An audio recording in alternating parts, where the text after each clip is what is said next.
Assalamualaikum to everyone. Welcome to my YouTube channel MBA mathematical society.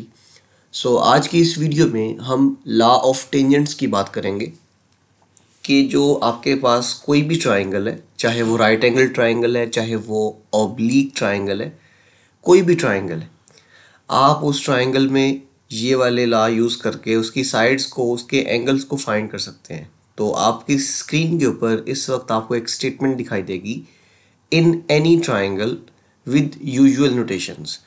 ये जो usual notations है ना, ये बेसिकली हम एक ट्राइंगल को जब लेबल करते हैं तो उसमें ए बी सी साइड्स के करस्पॉन्डिंग आपको स्मॉल ए बी सी लिखना पड़ता है। तो अब यहाँ पे देखो, विद यूजुअल नोटेशंस आपने इन लॉज को प्रूफ करना है। तो ये हमारे पास लॉ ऑफ टेंजेंट्स की स्टेटमेंट है कि in any triangle with usual notations we have a minus B divided by a plus b.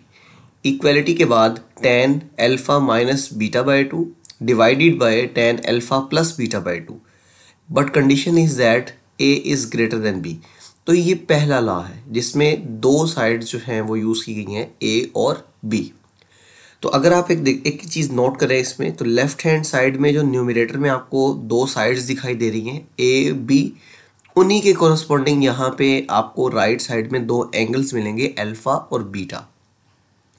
और चूंकि आपको न्यूमरेटर में डिफरेंस का साइन देखने को मिल रहा है और आपको राइट हैंड साइड में एंगल्स के दरमियान भी डिफरेंट का ही साइन देखने को मिलेगा।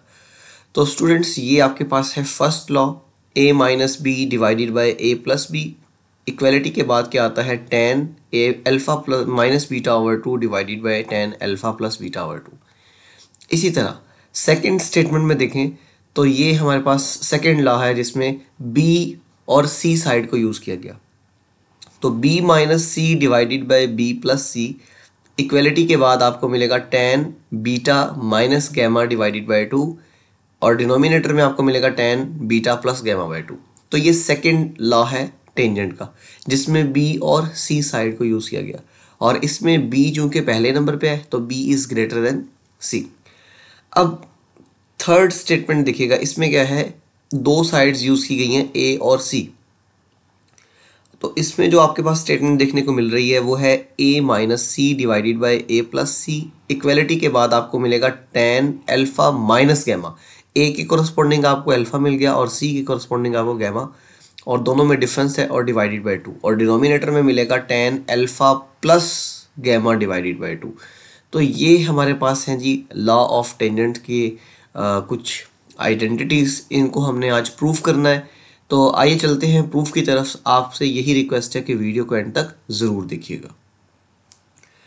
तो स्टूडेंट्स, प्रूफ में आपने सबसे पहले एक स्टेटमेंट यहाँ पे यूज़ करनी है। आप इससे पहले लॉ ऑफ साइन को समझ चुके हैं। अगर आप लॉ ऑफ साइन को प्रूफ करना नहीं सीखे तो आपको यहाँ आई के बटन के ऊपर एक लिंक मिल जाएगा, आप उसके ऊपर क्लिक करके उस वीडियो को देख सकते हैं कि how to verify law of sines. तो अब यहाँ पे प्रूफ में देखो, एज वी नो, हम जानते हैं कि लॉ ऑफ साइंस,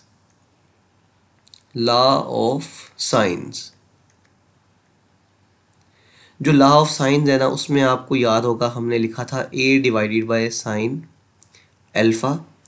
इक्वलिटी के बाद b divided by sine beta, और इक्वलिटी के बाद c divided by sine gamma.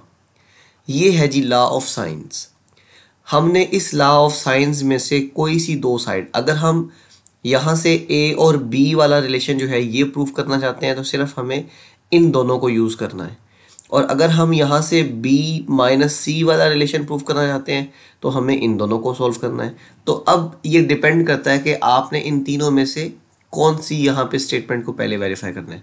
तो मैं आपको इस वक्त ये जो फर्स्ट आपको नंबर पे दिखाई दे रहा है ना, a minus B divided by A plus B, equality के बाद tan alpha minus beta divided by 2, और डिनोमिनेटर में tan alpha plus beta by 2, मैं इसको यहाँ पे वेरीफाई करूँगा। तो मैंने क्या काम किया, यूजिंग लॉ ऑफ साइन, यहाँ पे मैंने लॉ ऑफ साइंस को लिख दिया, ठीक है। सो बाय कॉम्पोनेंट और डिविडेंडो थ्योरम हम आगे यूज़ करेंगे, ठीक है। तो आप यहाँ पे लिखो हेयर, हम यहाँ से ये दो स्टेटमेंट्स को यहाँ से यूज़ कर रहे हैं। A divided by sine alpha और इक्वलिटी के बाद b divided by sine beta. मैंने यहाँ से ए और बी साइड से कॉरस्पॉन्डिंग साइन ला यूज़ किया। अब स्टूडेंट्स आपने क्लास 10th में एक थ्योरम पढ़ा था, थ्योरम ऑफ कॉम्पोनेंडो डिविडेंडो, जो कि मुझे यहाँ पे बनाना है नेगेटिव साइन, ठीक है। तो मैं यहाँ पे theorem of componendo dividendo use करूँगा। तो आप सब लोग अगर इसको रिव्यू करना चाहते हैं तो थ्योरम ऑफ कॉम्पोनेंडो डिविडेंडो होता क्या है मैं आपको एक दफ़ा बता देता हूँ। स्टूडेंट्स, अगर मेरे पास एक प्रोपोर्शन गिवन है, आप सब लोग रेशो के बारे में तो फैमिलियर हैं, मैं आपको ये कॉम्पोनेंडो डिविडेंडो समझाने के लिए यहाँ पे लिख रहा हूँ। आप सब लोग रेशो के बारे में जानते हैं कि the relation between two quantities having the same units, ठीक है। दो क्वांटिटीज़ के दरमियान ऐसा रिलेशन जिनके यूनिट सेम हो उसको हम रेशो का नाम देते हैं। ये है रेशो वाली फॉर्म, और आप इसको फ्रैक्शनल फॉर्म में लिखेंगे तो यूँ लिखा जाएगा। अब स्टूडेंट्स, आपको बताने का मकसद ये है, अगर मेरे पास एक रेशो पड़ी हुई है x रेशो y और दूसरी रेशो पड़ी हुई है a रेशो b, और इन दोनों में इक्वलिटी का साइन आ जाए तो उसको कहते हैं प्रोपोर्शन। इसे क्या कहते हैं? प्रोपोर्शन। ये प्रोपोर्शन है। और जब हमें कोई इस तरह की स्टेटमेंट गिवन होगी, ठीक है, उनमें रेशो हो या फ्रैक्शनल फॉर्म में हो, तो फिर हम कॉम्पोनेंडो डिविडेंडो थ्योरम यूज़ करते हैं। CD stand for componendo dividendo theorem. Componendo dividendo theorem क्या होता है स्टूडेंट्स? इसके भी दो थ्योरम है। पहला थ्योरम ये होता है कॉम्पोनेंडो डिविडेंडो में कि अगर आपके पास लेफ्ट हैंड साइड में दो साइड्स हैं, आप इसको यूँ भी लिख सकते हैं x डिवाइडेड बाय y और यहाँ पे a डिवाइडेड बाय b। तो लेफ्ट हैंड साइड में जो आपको फ्रैक्शन दिखाई दे रही है ना, आप इसको यूँ लिखेंगे x plus y divided by x minus y. यानी आपने क्या काम किया, ऊपर वाली जो न्यूमरेटर में वैल्यू है ना, उसमें आपने ऐड कर देनी है डिनोमिनेटर वाली वैल्यू, और फिर नीचे आपने वही दरमियान में डिफरेंस के साइन के साथ लगा देना है। और यहाँ पर आ जाएगा a, और फिर यहाँ पे नेगेटिव b, सॉरी ऊपर प्लस है तो यहाँ पे भी प्लस ही आएगा, और डिनोमिनेटर में भी a माइनस b। तो ये हमारे पास है कॉम्पोनेंडो डिविडेंडो। आप इसको इस तरीके से भी लिख सकते हैं, इसमें आप चाहो तो x माइनस वाई ऊपर लिख लो और x प्लस वाई नीचे भी लिख सकते हैं। तो ये हमारे पास जो स्टेटमेंट है ना, ये बेसिकली कॉम्पोनेंडो डिविडेंडो थ्योरम को रिप्रेजेंट कर रही है। ये दोनों कॉम्पोनेंडो डिविडेंडो थ्योरम में यूज़ होती हैं। अब हम जो यूज़ करने वाले हैं वो नीचे वाली स्टेटमेंट है, ठीक है। तो मैं क्या काम करूँगा, पहले यहाँ पे इसको रिमूव कर दूँ।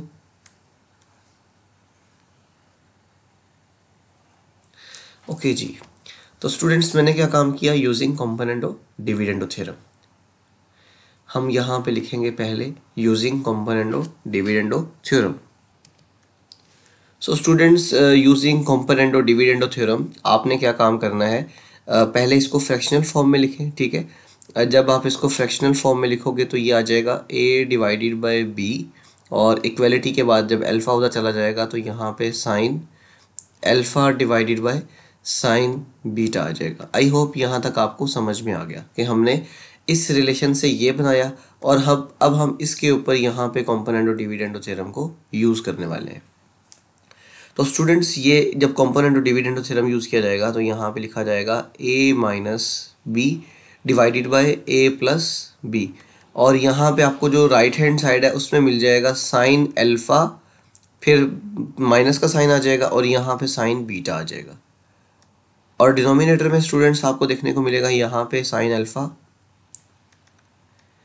प्लस साइन बीटा आ जाएगा। बस एक चीज़ का ख्याल रखें, अगर लेफ्ट हैंड साइड में आपने ऊपर नेगेटिव साइन लगाया है तो फिर राइट हैंड साइड में भी ऊपर नेगेटिव साइन आएगा। ओके, अब हम क्या काम करने वाले हैं देखें, तो हमें यहाँ से लेफ्ट हैंड साइड मिल चुकी है, अब जस्ट राइट को हमने रिजॉल्व करना है। तो स्टूडेंट्स, आपने एक प्रॉपर्टी पढ़ी हुई है जो क्लास 11 है, फर्स्ट ईयर में आपने चैप्टर नंबर 10 जो है ट्रिग्नोमेट्रिक आइडेंटिटीज़, उसमें आपने कुछ प्रॉपर्टीज़ पढ़ी हुई हैं। मैं आपके सामने यहाँ पे लिख भी देता हूँ। उनमें से एक फॉर्मूला ये था कि sine p minus sine q, ये जो फॉर्मूला है ना स्टूडेंट्स, ये फॉर्मूला भी हमने यहाँ पे यूज़ करना है। तो sine p minus sine q ये आपको 10.4 से पहले मिल जाएगा फॉर्मूला। ये होता है 2 multiply by cosine P plus Q divided by 2 into sine P minus Q divided by 2। तो स्टूडेंट्स ये हमारे पास एक प्रॉपर्टी है जो कि हमने न्यूमरेटर में यूज़ करनी है, और इसी तरह जो सेकंड फॉर्मूला आप यहाँ पे यूज़ करना है वो डिनोमिनेटर में है। यहाँ पे ये अल्फ़ा एज पी और यहाँ पे जो बीटा है वो क्यू की तरह है। तो sine p plus sine q का जो फॉर्मूला आएगा वो स्टूडेंट्स आपको लिखने को मिलेगा यहाँ पे 2 sine p plus q by 2 और फिर यहाँ पे मल्टीप्लिकेशन के बाद cos p minus q by 2। तो स्टूडेंट्स ये दो फॉर्मूलाज हैं जो कि मुझे राइट हैंड साइड पे यूज़ करने हैं, ठीक है। सो बाय यूजिंग दीज आइडेंटिटीज़, आपने जब इन आइडेंटिटीज़ को यूज़ करना है तो यहाँ से आएगा a minus B divided by a plus b, और इक्वेलिटी के साइन के बाद स्टूडेंट्स आपको यहाँ पे देखने को मिलेगा 2। अब ये अल्फ़ा है और बीटा है, इधर हम लगाएंगे दरमियान में नेगेटिव साइन है ना, तो नेगेटिव ऊपर वाला फॉर्मूला यूज़ करेंगे। तो 2 आ जाएगा यहाँ पे कोस, और उसके बाद आपको यहाँ पे alpha plus beta divided by 2 देखने को मिलेगा, और फिर आपके पास आएगा साइन, और यहाँ से आपको alpha minus beta divided by 2 देखने को मिलेगा। आई होप यहाँ तक आपको समझ में आ गया। अब डिनोमिनेटर में जो कि आपको साइन अल्फ़ा प्लस बीटा दिखाई दे रहा है, तो हम ये नीचे वाला formula sine p plus Q formula use करेंगे। तो इसको यूज़ करते हुए हमारे पास आ जाएगा 2 टाइम्स साइन, और यहाँ पे alpha plus beta divided by 2 आ जाएगा, और फिर यहाँ पे आएगा cos alpha minus beta divided by 2। तो हमने क्या किया, इन आइडेंटिटीज़ को यहाँ पे यूज़ किया। अब अगर देखें तो यहाँ से आपको ये 2 कैंसिल होता दिखाई देगा, ये वाला 2 इससे कैंसिल हो जाएगा, और यूँ ये स्टेटमेंट आपको ऐसे देखने को मिलेगी alpha a minus B divided by a plus b. और स्टूडेंट्स यहाँ पे अगर आप देखो तो मैं इनको सेपरेटली लिखने लगा हूँ। ये आपके पास आ जाएगा cos alpha plus beta divided by 2, और इसके नीचे आपको मिल जाएगा साइन, इसमें भी angle alpha plus beta divided by 2 है, और यहाँ पे आपको मिलेगा sine alpha minus beta by 2, और डिनोमिनेटर में आपको मिलेगा कॉस, और यहाँ से अल्फ़ा माइनस बीटा बाय 2 देखने को मिलेगा। अब स्टूडेंट्स आपने क्या काम करना है, अब आपने एक और फॉर्मूला यहाँ पे यूज़ करना है। आप सब लोग जानते हैं कि जो कॉस थीटा, ये मैं आपको एक आइडेंटिटी के बारे में यहाँ पे बता रहा हूँ कि जो cos theta divided by sine theta की रेशो होती है वो कॉट के इक्वल होती है। और इसी तरह एक और चीज़ आप याद रखें कि जो sine theta divided by cos theta की रेशो होती है वो टेन थीटा के इक्वल होती है। तो हमने अब यहाँ पे ये वाले दो फॉर्मूलाज को यूज़ करना है, ठीक है। तो अब इसमें आपको जो देखने को मिलेगा ना वो है cos alpha plus beta by 2 divided by sine alpha plus beta by 2। तो ये राइट साइड में आपको मिल जाएगा कॉट, ये मिलेगा cot alpha plus beta divided by 2, और ये आपको उसके बाद ये मल्टीप्लिकेशन के साइन के बाद यहाँ पे ये डॉट स्टैंड फॉर मल्टीप्लिकेशन, ये साइन ओवर कॉज लिखा हुआ है, तो ये बन जाएगा ten alpha minus beta divided by 2, और लेफ्ट हैंड साइड में आपको एज इट इज़ मिल जाएगा a minus B divided by a plus b. I hope यहाँ तक आपको समझ में आ चुका है। अब आपने इस कोट को टेन में लिखना है। तो एक और फॉर्मूला आप जानते हैं कि जो कोट थीटा होता है उसको आप 1 डिवाइडेड बाय टेन थीटा लिख सकते हैं। अब मैंने ये वाली प्रॉपर्टी यहाँ पे यूज़ की। तो स्टूडेंट्स ये जो कोट आपको दिखाई दे रहा है, इस कोट को मैं लिखूँगा 1 डिवाइडेड बाय टेन। तो ये आ जाएगा 1 डिवाइडेड बाय 10, और यहाँ पे alpha plus beta divided by 2 आ जाएगा, और उसके बाद पहले से मौजूद क्या है 10 alpha minus beta divided by 2, और लेफ्ट हैंड साइड आपको एज इट इज़ मिल जाएगी a minus B divided by a plus B.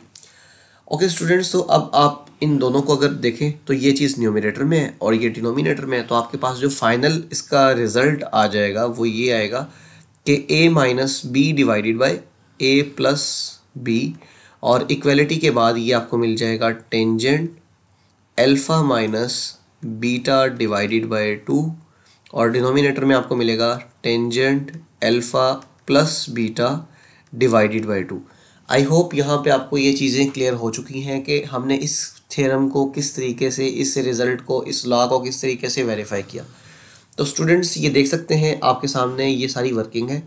जब मैंने साइन लॉ का यूज़ किया तो मैंने ए और बी वाले रिलेशन को यूज़ किया, तो मेरे पास जो आंसर आया वो आपके सामने है, जिसमें A minus B divided by A plus B, equality के बाद आपको ten alpha minus beta over 2 और डिनोमिनेटर में ten alpha plus beta over 2 देखने को मिला।